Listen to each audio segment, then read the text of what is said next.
Bismillahirrahmanirrahim. Assalamualaikum warahmatullahi wabarakatuh. Global Hijrah 26 Mac bersama saya Khadijah Faisal. Minggu ini umat Islam seluruh dunia menyambut Ramadan Al-Mubarak. Jika tahun lalu pandemik COVID-19 masih membelenggu, kali ini Ramadan disambut lebih meriah di seluruh dunia Islam. Pelbagai acara dianjurkan bagi menzahirkan kecintaan menyambut bulan mulia ini. Ada antaranya yang unik dan tersendiri. Di Sharjah, Emirat Arab Bersatu UAE, meriam dilepaskan sebagai tanda telah masuk waktu iftar.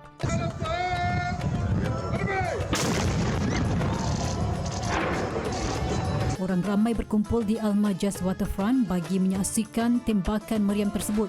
Tradisi melepaskan meriam oleh anggota polis pada waktu berbuka puasa telah diamalkan di UAE sejak tahun 1960-an lagi. Tradisi sama turut diamalkan di Libya. Sebuah meriam berusia 600 tahun ditempatkan di dataran Tripoli untuk dilepaskan tembakannya sebagai tanda masuk waktu iftar oleh anggota polis. Menurut pihak berkuasa tempatan, tradisi itu dikembalikan tahun ini setelah dihentikan Muammar Gaddafi pada hujung 1970-an. راح انه هو احنا نوع من ادخال السرور والبهجه والسعاده لاهل طرابلس وسكانها، فصار اقتراح انه هو نزل مدفع على الطبيعه والناس تلاحظ عمليه اطلاق مدفع الافطار. Bagi warga Libya, kemeriahan Ramadan adalah pengubat kepada ketidakstabilan yang membelenggu negara itu sejak penggulingan Muammar Gaddafi pada 2011. Di Maghribi, pemimpinnya Raja Mohammed ke-6 membelanjakan 390 juta dirham bersamaan 167 juta ringgit sepanjang Ramadan bagi menyediakan bantuan makanan kepada 1 juta isi rumah yang memerlukan. Kebanyakannya melibatkan penduduk miskin di luar bandar. Kempen solidariti yang dilancarkan sendiri Raja Mohammed di Bandar Sel itu dinamakan Ramadan 1444. Ketika umat Islam lain di dunia bergembira menyambut Ramadan, lain pula bagi mangsa gempa di Syria. Ramadan kali ini mereka kehilangan hampir segalanya. Rumah kediaman musnah, ahli keluarga pula pergi selama-lamanya. Lebih memeritkan, kemah yang didiami mereka serba kekurangan dan tidak sempurna. Namun, kewajipan berpuasa tetap ditunaikan mereka. Inilah keadaan di Jindairis, Syria ketika ini. Jika Ramadan sebelum ini, kawasan ini sesak dan meriah. Namun, tahun ini ia umpama zon perang. Bagi mangsa gempa, bukan mudah untuk membina semula kehidupan setelah berdepan bencana yang meranapkan. Namun, hidup perlu diteruskan. walaupun terpaksa menempuh Ramadan di dalam kemah ibarat pelarian. يعني متشردين ما في استقرار. بقى أنا يعني بعجز على أنه أقول كل عام وأنتم بخير. ما لنا بخير أبدا وما لنا مرتاحين بالخيار. يعني شو بدي أقول لك، وهي البسطة أنا ساويتها مشان أرزق منها وأعيش بقيت يومي، مشان آكل وأشرب أنا ومرتي وأولادي. ما في معين غير الله.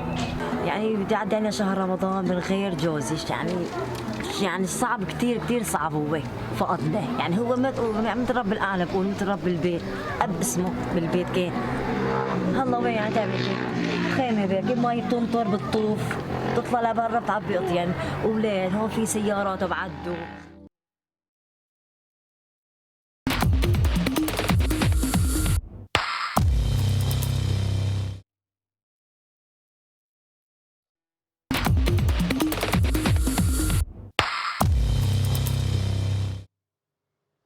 Alhamdulillah bertemu kembali.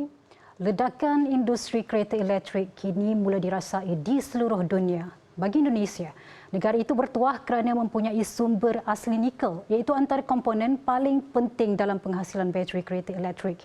China antaranya dilihat amat memerlukan nikel dalam menampung keperluan industrinya.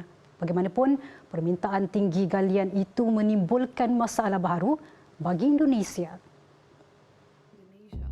Bagi penduduk tempatan di selatan Sulawesi, kehidupan mereka terjejas sejak aktiviti perlombongan nikel dilakukan. Kegairahan melombong nikel telah mengancam tanah tradisi milik mereka yang digunakan untuk bercucuk tanam. Malah mereka juga mendakwa aktiviti melombong galian itu mengancam alam sekitar. Air laut yang dahulunya bersih kini berlumpur dan kemerahan. Di atas sudah ditambang, di sana sudah laut dan lumpur. Mereka mau berkembang kemana kira-kira? Terus untuk mempertahankan kebutuhannya mereka, apa ke depan? Dari pendidikan, dari ekonomi. Orang tuanya saja udah susah, bagaimana generasi kira-kira dengan kondisi alam yang udah seperti ini. Kami akan menghancurkan masa depan kami dan anak-anak kami. Karena tempat tinggal kami pasti akan hancur dan angkat kaki. Rintihan warga tempatan itu didengari aktivis alam sekitar. Setiap kerosakan terhadap alam sekitar yang dipercayai akibat perlombongan nikel didokumentasikan. Bagi penduduk di Wawoni, mereka acap kali didatangi syarikat perlombongan yang menawarkan untuk membeli tanah mereka. Bagi penduduk, mereka ibarat tetamu tidak diundang.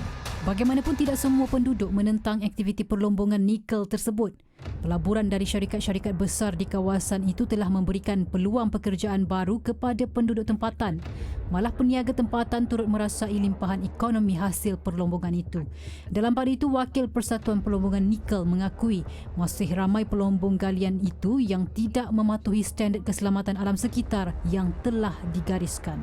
Benar nggak GMP kita? Benar nggak ESG yang sudah kita terapkan untuk seluruh tambang di Indonesia? Nah, ini yang harus kita terapkan dulu sehingga kita dengan mudah untuk mengundang investasi dari Eropa atau Amerika. Yang pasti pabrikasi untuk baterai, pabrikasi untuk EV itu kan lebih banyak Eropa dan Amerika. Kenapa mereka belum hadir? Data Kerajaan Indonesia menunjukkan firma dari China melabur $8.2 bilion Amerika ke dalam negara itu tahun lalu, bersamaan 2 kali ganda berbanding 2021. Pada 2021, ekspor nikel di Indonesia mencecah $1.28 bilion Amerika.